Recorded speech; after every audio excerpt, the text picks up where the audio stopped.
Hello दोस्तों, मेरा नाम नीतीश कुमार है। आप लोग देख रहे हैं मानवीता एकेडमी। तो चलिए आज हम लोग शुरू करते हैं। भारतीय क्या है, ब्रिटिश शासन का अर्थव्यवस्था पर प्रभाव। इसका जो क्वेश्चन बच गया था उसी से हम लोग जो बचा था उसी से हम लोग क्या करेंगे, शुरू करेंगे। तो बिना देरी किए हुए क्वेश्चन को हम लोग शुरू करते हैं। इससे अब बीपीएससी रद्द हो या ना हो, रद्द होगा तो फिर से पीटी होगा, रद्द नहीं होगा तो मेंस होगा। यदि पीटी होगा तो हम लोग पढ़ रहे हैं तो ये फायदा करेगा, जैसे दरोगा में भी फायदा करेगा। और एनटीपीसी आने वाला है अप्रैल में, ग्रेजुएशन लेवल का एनटीपीसी आ जाएगा। उसमें भी क्या हो जाएगा कि हमारा history, geography, polity, economics, science काम करेगा। उस बिहेव से हमारे लिए ये क्या है, इंपॉर्टेंट है और महत्वपूर्ण है। तो चलिए हम लोग इसको देखते हैं और आगे बढ़ते हैं। जो क्वेश्चन छूटा था उसी को हम लोग क्या करते हैं, कवर करते हैं। चलिए देखिए क्या कर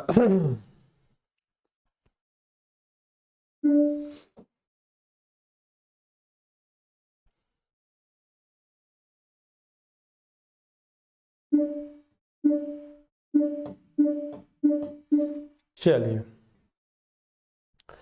कह रहा कि रैयतवाड़ी बंदोबस्त के संदर्भ में निम्नलिखित कथनों पर क्या करें, विचार कीजिए। रैयतवाड़ी बंदोबस्त के संदर्भ में निम्नलिखित कथनों पर क्या करने का रहा, विचार करने का रहा। तो पहला क्या है, किसानों द्वारा लगान सीधे सरकार को दिया जाता है। मनु जो रैयतवाड़ी व्यवस्था बंदोबस्त था उसके संदर्भ में निम्नलिखित कथनों पर विचार करने का रहा। तो कह रहा किसानों द्वारा लगान सीधे सरकार को दिया जाता था, यह सरकार रैयत को पट्टे देती थी, यह कर लगाने के पूर्व भूमि का सर्वेक्षण एवं मूल्य निर्धारण किया जाता था। उपयुक्त में से कौन सा कथन सही है? तो ए है केवल वन, ए है क्या है, केवल वन, बी है केवल एक और दो, सी है एक, दो और तीन, और डी है इनमें से कोई नहीं। तो जो रैयतवाड़ी व्यवस्था था, रैयतवाड़ी व्यवस्था में ये था कि किसानों द्वारा लगान सीधे सरकार को दिया जाता था, ये चलिए ठीक है। फिर सरकार रैयत को पट्टे पर भी देती थी और कर लगने के पूर्व भूमि का सर्वेक्षण एवं मूल्य निर्धारण किया जाता था। ये तीनों बात होता था। क्या होता था, ये तीनों बात होता था। तो इसका सही उत्तर क्या होगा, सी इसका सही उत्तर होगा। चलिए क्वेश्चन नंबर हम लोग 23 को देखते हैं। क्वेश्चन नंबर 23 क्या कर रहा है,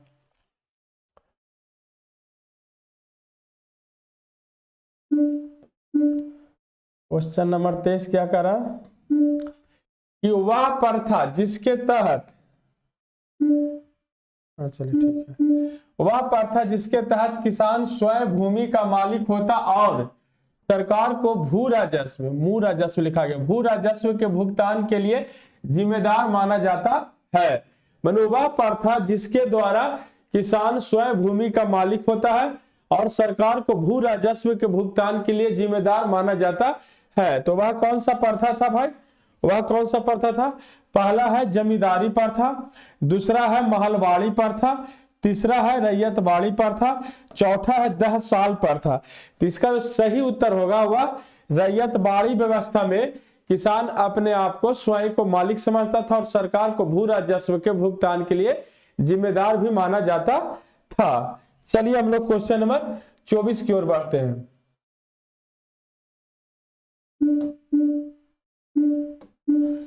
क्वेश्चन नंबर 24 का नीचे दो कथन दिए गए हैं जिनमें से एक कथन को ए और दूसरे कथन को कारण आर कहा गया है। मनु असर्शन और रीजन, क्या कहा गया, असर्शन और रीजन, कथन और कारण कहा गया। कथन में क्या कह रहा है, ब्रिटिश सरकार ने भारत के अलग अलग भागों में भू राजस्व की अलग अलग व्यवस्था लागू की थी। कह रहा है कि ब्रिटिश सरकार ने भारत के अलग अलग भागों में भू राजस्व की अलग अलग व्यवस्था लागू की थी। चलिए ये तो सही है। दूसरा कारण, इसमें भारतीय किसानों में अलग अलग वर्ग बनाए गए, नीचे दिए गए कूट को मिलाइए, नीचे दिए गए कूटों को क्या करिए, मिलाइए।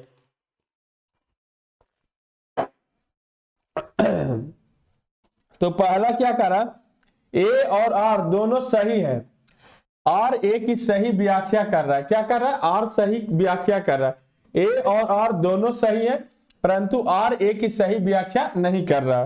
चलिए ए सही है परंतु आर गलत है, ए गलत है परंतु आर सही है, इनमें से कौन सही है, उत्तर चुनिए। क्या कह रहा है कथन हमारा, क्या कह रहा है कि ब्रिटिश सरकार ने भारत के अलग अलग भूभागों में भू राजस्व की अलग अलग व्यवस्था लागू किया था, ये सही है। ये तो कथन क्या है, कथन सही है।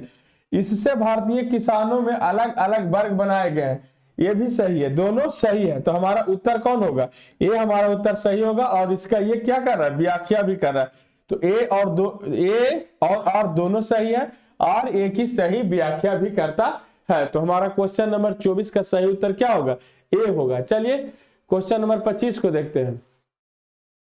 क्वेश्चन नंबर 25 क्या कह रहा है बाबू, देखिए क्वेश्चन नंबर 25 कह रहा कि पंजाब भूमि हस्तांतरण अधिनियम कब पारित किया गया था।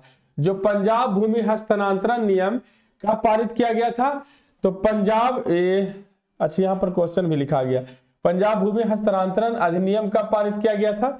तो यह पहला है 1850, दूसरा है सी है 1900, बी है 1895, डी है 1905। तो इसका जो सही उत्तर होगा बाबू ये सी होगा। 1900 ईस्वी में पंजाब भूमि का हस्तांतरण अधिनियम पारित किया गया था। चलिए क्वेश्चन नंबर 26 को हम लोग देखते हैं। क्वेश्चन नंबर 26 क्या कह रहा है, कह रहा कि असम में सर्वप्रथम चाय कंपनी की स्थापना कब हुई थी। असम में सर्वप्रथम चाय कंपनी की स्थापना कब हुई थी। तो इसका सही उत्तर होगा 1839 में असम में सर्वप्रथम चाय कंपनी की स्थापना हुई थी। क्वेश्चन नंबर हम लोग 27 को देखेंगे।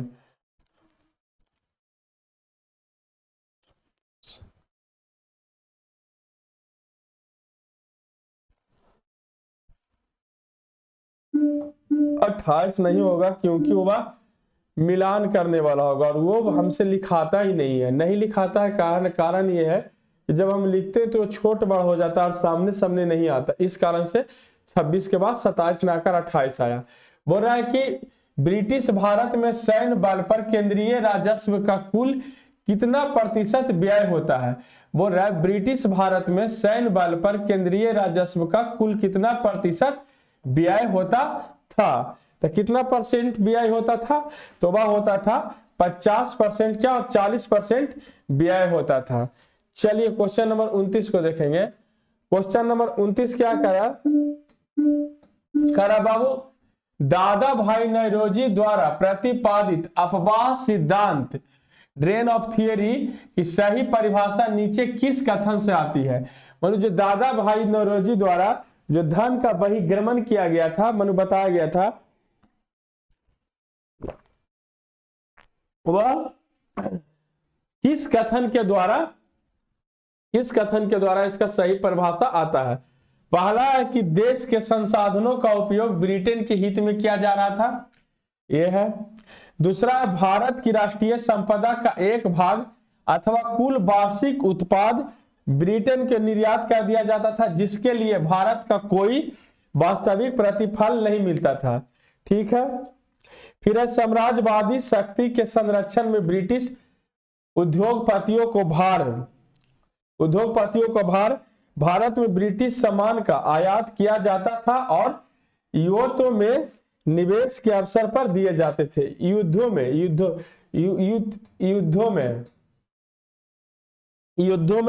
निवेश के अवसर दिए जाते थे। मनु जो इसका जो बोल रहा है कि देश के संसाधनों का उपयोग ब्रिटिश हित में किया जाता था, ये भी एक तरह से सही है। फिर बी कोची बोल रहा कि भारत की राष्ट्रीय संपदा का एक भाग अथवा कुल वार्षिक उत्पाद ब्रिटेन के निर्यात कर दिया जाता था। ब्रिटेन में क्या कर दिया जाता था, निर्यात कर दिया जाता था, जिसके लिए भारत का कोई वास्तविक प्रतिफल नहीं मिलता था। यही इसका सही उत्तर है, बी इसका सही उत्तर है। चलिए क्वेश्चन नंबर हम लोग 30 को देखते हैं। क्वेश्चन नंबर 30 क्या कह रहा है, चलिए क्वेश्चन नंबर 30 कह रहा कि निम्न में से किसने निकास के सिद्धांत का प्रतिपादन किया था। निम्न में से किसने निकास के सिद्धांत के प्रतिपादन किया था। तो इसका सही उत्तर दादा भाई नौरोजी ने किया था। कौन किया था, दादा भाई नौरोजी ने किया था। क्वेश्चन नंबर 31 क्या कह रहा है बाबू कि अंग्रेजों के शासन काल में भारत के आर्थिक दोहन के सिद्धांत को किसने प्रतिपादित किया था? तो इसका भी सही उत्तर होगा दादा भाई नौरोजी। इसका सही उत्तर होगा दादा भाई नौरोजी। क्वेश्चन नंबर 32 को देखते हैं। क्वेश्चन नंबर 32 क्या कह रहा है? देखिए, कह रहा है कि निम्नलिखित कथनों पर विचार कीजिए तथा उनके नीचे दिए गए कूटों को सही उत्तर का चयन करिए। सही उत्तर का क्या करिए? चयन करिए।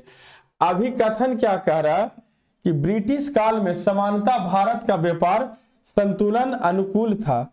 मनु कह रहा है ब्रिटिश काल में समानता भारत का व्यापार संतुलन अनुकूल था। अभिकथन ये कह रहा है। कथन क्या कह रहा है? धन की निकासी का स्वरूप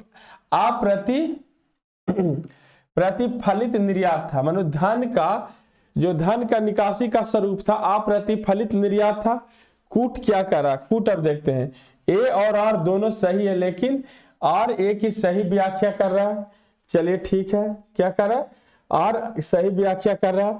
ए और आर दोनों सही है, परंतु आर ए की व्याख्या नहीं कर रहा। ए सही है परंतु आर गलत है, ए गलत है परंतु आर सही है। क्या कर रहा है? ब्रिटिश काल में समानता भारत का जो व्यापार था संतुलन अनुकूल था। संतुलन अनुकूल का कहने का मतलब न ज्यादा इसमें अथी होता था, अस्थिर था। कहने का मतलब संतुलन अनुकूल मतलब एकदम भारत का जो व्यापार था एकदम अस्थिर हो चुका था। और धन की निकासी का स्वरूप अप्रतिफलित निर्यात था। मतलब यहां से क्या कर दिया था? धन का जो निकासी होता था वह ब्रिटेन में निर्यात कर दिया जाता था। तो ए और बी दोनों सही है, ए और आर दोनों सही है, और ये आर जो है ए की सही व्याख्या कर रहा था। इसका सही उत्तर क्या होगा? ए इसका सही उत्तर होगा। चलिए क्वेश्चन नंबर हम लोग 33 को देखते हैं। क्वेश्चन नंबर 33 क्या कर रहा है? क्वेश्चन नंबर 33 कह रहा है बाबू कि निम्नलिखित में से कौन भारत में उपनिवेशवाद के आर्थिक आलोचक था? मनु बोल रहा है कि निम्नलिखित में से कौन भारत में उपनिवेशवाद का आर्थिक आलोचक था? कौन था? दादा भाई नौरोजी, जे सुब्रमण्यम अय्यर, आर सी दत्त, या नीचे दिए गए कूटों का प्रयोग कर सही उत्तर को चुने। केवल 1, केवल 1 2, केवल 2 3, या डी 1 2 3। ये तीनों जो थे, जो क्या थे? निम्नलिखित में से भारत में उपनिवेशवाद के आर्थिक का आलोचक थे। सबसे पहले दत्त ने किया था, सबसे पहले आरसी दत्त ने किया था, फिर जी सुब्रमण्यम अय्यर और दादा भाई नौरोजी ने मिलकर इसका उपनिवेशवाद में जो धन का आर्थिक जो दोहन हो रहा था, भारत से जो धन जा रहा था ब्रिटिश में बहिर्गमन हो रहा था, उसी का ये लोग क्या थे? आलोचक थे। चलिए क्वेश्चन नंबर, इसका सही उत्तर डी होगा। क्वेश्चन नंबर 34 को देखते हैं। क्वेश्चन नंबर 34 क्या कह रहा है? देखिए तो बाबू, क्वेश्चन नंबर 34 कह रहा है कि निम्नलिखित में से कौन दादा भाई नौरोजी के उत्सारण सिद्धांत में विश्वास नहीं करता था?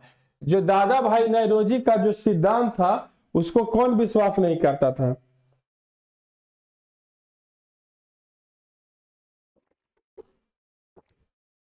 विश्वास नहीं करता था।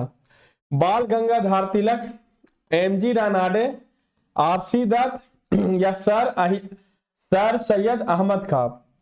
ये तीनों इनके बातों से सहमत थे। ये जो सर सैयद अहमद खां थे, इन्होंने कभी भी दादा भाई नौरोजी के बातों से क्या किया था? मतलब सहमत नहीं हुए थे। एक कहते थे कि यदि अंग्रेज हमारे हित में काम करते, अंग्रेज हमारे अहित काम नहीं करते, यदि अंग्रेज चले जाएंगे तो मुस्लिम वर्ग के जो थे उनका विकास नहीं होगा, और मुस्लिम लीग का ये समर्थक थे। तो कभी भी दादा भाई नौरोजी के बातों से सर सैयद अहमद खां क्या हुए थे? सहमत नहीं हुए थे, और ये बोलते थे कि अंग्रेज लोग हमारा क्या कर रहे हैं? हित का काम कर रहे हैं। अंग्रेजों के द्वारा ही हम लोगों का वर्गों का क्या हो रहा है? विकास हो रहा है। इसलिए वह दादा भाई नौरोजी के बातों से क्या थे? असहमत रहते थे। कौन? और दादा भाई नौरोजी जो चाहते थे क्या?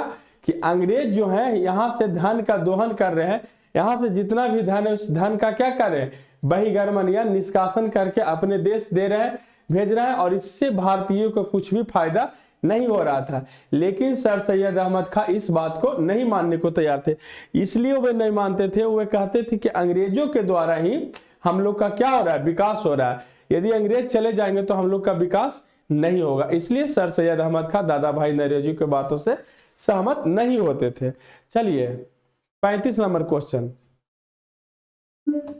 35 नंबर क्वेश्चन क्या करा, poverty and the un British rule in India नामक पुस्तक का किस वर्ष प्रकाशित हुआ था। मतलब जो poverty and un British rule in India नामक पुस्तक हुआ था किस वर्ष प्रकाशित हुआ था। इसका जो सही उत्तर होगा 1901 ईस्वी में क्या हुआ था, यह प्रकाशित हुआ था, 1901 ईस्वी में प्रकाशित हुआ था। Poverty and the un British rule in India नामक पुस्तक किसने लिखी थी, तो वह किसने लिखी थी, दादा भाई नौरोजी ने इस बुक को क्या किया था, लिखा था। और यह कब प्रकाशित किया गया था भाई, तो 1901 ईस्वी में यह क्या किया गया था, प्रकाशित किया गया था। क्वेश्चन नंबर 37 को हम लोग देखेंगे। क्वेश्चन नंबर 37 क्या कह रहा है, चलिए क्वेश्चन नंबर 37 कह रहा है कि British house of the Commons में चुने जाने वाले दादा भाई नौरोजी प्रथम भारतीय थे जिन्होंने इस दल के टिकट पर चुना गया था। मतलब किस दल के टिकट पर उन्हें चुना गया था, British of the house common में चुने जाने वाले दादा भाई नौरोजी प्रथम भारतीय थे जिन्हें इस दल के टिकट पर चुना गया था। किस दल के टिकट पर चुना गया था उनको, तो उनको उदारवादी दल के टिकट पर चुना गया था। दादा भाई नौरोजी को उदारवादी दल के टिकट पर चुना गया था। चलिए क्वेश्चन नंबर 38 को देखेंगे। क्वेश्चन नंबर 38 को देखेंगे, कह रहा है कि ब्रिटिश शासन के समय अर्थव्यवस्था को खोखला करने इकोनॉमिक्स ड्रेन के सिद्धांत के बारे में पुस्तक किसने लिखा था, तो वह पुस्तक किसने लिखा था, क्वेश्चन को ही घुमा रहा, दादा भाई नौरोजी ने ही उस क्या लिखा था, उसको पुस्तक को लिखा था। किसने, दादा भाई नौरोजी ने उस पुस्तक को क्या किया था, लिखा था। जो धन का बहिर्गमन हो रहा था उसको किसने लिखा था, तो दादा भाई नौरोजी ने उसको लिखा था। धन बहिर्गमन का जो पुस्तक था उसी को दादा भाई नौरोजी लिखा था। तो चलिए क्वेश्चन नंबर हम लोग 39 की ओर चलेंगे, 39 नंबर क्वेश्चन की ओर चलेंगे। क्या कर रहा है, पढ़िए आप उसको 39 नंबर को। करा अनुद योगीकरण के संदर्भ में निम्नलिखित में से कौन सा कथन सही है, कौन सा कथन सही है। यह प्रक्रिया 1813 में शुरू हो गया था अनुद योगीकरण के संदर्भ में, तो यह प्रक्रिया 1813 ईस्वी में शुरू हो गया था। दूसरा, ईस्ट इंडिया कंपनी के व्यापारिक एकाधिकारों की समाप्ति ने इस प्रक्रिया को क्या कर दिया था, तेज कर दिया था। मनु बोल रहा कि जब यह प्रक्रिया प्रारंभ हुआ, इसका प्रारंभ होने का कारण क्या हुआ, प्रारंभ होने का कारण हम लोग इसका अंदाजा लगा सकते हैं। जो एक्ट बना था 1833 में, तो उस एक्ट में बोला गया था कि ईस्ट इंडिया कंपनी के अधिकारों को समाप्त किया जाता है, एकाधिकारों को समाप्त किया जाता है, और वो ईस्ट इंडिया कंपनी को चाय और चीन के साथ व्यापार करने का अधिकार सिर्फ मिला था। तो उसी के कारण जब ईस्ट इंडिया कंपनी का पूरा भारत पर जो कब्जा था, तो उस समय ईस्ट इंडिया कंपनी जो भारत पर कब्जा करने के लिए जो सेना और चीजों की जरूरत पड़ती थी, तो उसमें यहाँ पर पैसा उसका खर्च होता था। इस कारण उस समय भी बहिर्गमन होता था, लेकिन उतना नहीं होता था कि जितना होना चाहिए, क्योंकि कंपनी को सेना को भी यहाँ पर ही देखना होता था और चीज जो थे उसको भी देखना होता था, और विकास भी यहाँ, जैसे कहने का मतलब रेल बनाता था तो उसमें पैसा खर्च होता था, जिस कारण से ज्यादा धनों का बहिर्गमन नहीं हुआ था इंग्लैंड में। लेकिन जब बोला गया 1813 में कि ईस्ट इंडिया कंपनी के अधिकारों को समाप्त किया जाता है, सिर्फ चाय और चीन के साथ व्यापार करने को रहेगा, तो जब 1813 में यह नियम बोला गया, तब से ईस्ट इंडिया कंपनी के उस समय से और धनों का बहिर्गमन क्या हो गया, तेजी से होने लगा। फिर कह रहा कूट में आ जाइए, केवल एक सही है, सी कह रहा है कि 1 और 2 दोनों सही है, और फिर बी और डी। तो इसका जो सही उत्तर होगा बाबू यही होगा, सी, दोनों सही है। ध्यान देखिए, यह प्रक्रिया तो 1813 में शुरू ही हो गया था, लेकिन जब ईस्ट इंडिया कंपनी के एकाधिकार को जब समाप्त पूर्ण रूप से समाप्त कर दिया गया 1833 या 1813 या 1833 में इसका क्या किया गया, अधिकार को पूर्ण रूप से समाप्त कर दिया गया। चाय और चीन के साथ वाला भी क्या कर दिया गया, समाप्त कर दिया गया। तब से इसका और तेजी हो गया, धनों का बहिर्गमन और तेजी हो गया। चलिए क्वेश्चन नंबर 40 को देखते हैं। कह रहा है कि निम्नलिखित कथनों पर विचार कीजिए, निम्नलिखित कथनों पर विचार कीजिए। दादा भाई नौरोजी की भारतीय राष्ट्रीय आंदोलन को सर्वाधिक प्रभावी देन थी। मन बोल रहे हैं दादा भाई नौरोजी की भारतीय राष्ट्रीय आंदोलन को सर्वाधिक प्रभावी देन थी। पहला, उन्होंने इस बात के लिए अभिव्यक्ति किया कि ब्रिटेन भारत का आर्थिक शोषण कर रहा है। उन्होंने कहा कि सभी को बताया कि ब्रिटेन क्या कर रहा है, भारत का अधिक शोषण कर रहा है। दूसरा, उन्होंने प्राचीन भारतीय ग्रंथों की व्याख्या और भारतीयों में आत्मविश्वास जगाया।